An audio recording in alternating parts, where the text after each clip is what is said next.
For this question, we want to graph both y is equal to cosine of x and y is equal to negative 18 cosine of x.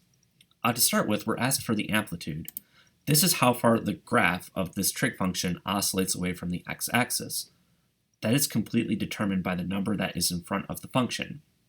Now, it's 18, but it's also negative.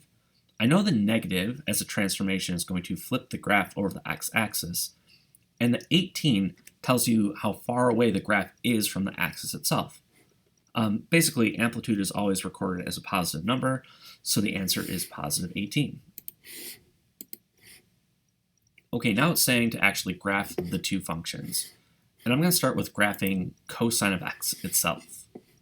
So over here, if you click on this tool, this is the one for cosine, and you can click anywhere in this window, and what it does is it puts in a cosine curve automatically for you, with an amplitude of 1 and a period of 2 pi.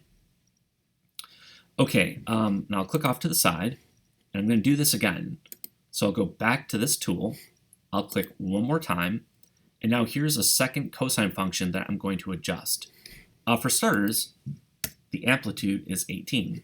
So if I click off to the side, the difference between this curve and this one is that all of the y values were multiplied by 18. So like the y value of 1 is multiplied up to positive 18. This y value of negative 1 is multiplied down to negative 18. So it stretches the graph vertically. And any point that is at 0 stays at 0. Of course, the number in front of here is negative. So really, all the y values are also being multiplied by negative 1. So this point shouldn't be up here, but it should actually be down at negative 18.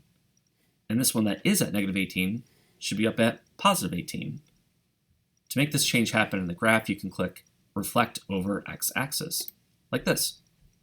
And it will flip the graph upside down. All I have to do next is click Save. And here I have the two graphs together, a cosine function and then negative 18 cosine of x. So that is it for this problem. That's everything that you would need to do to graph a trig function.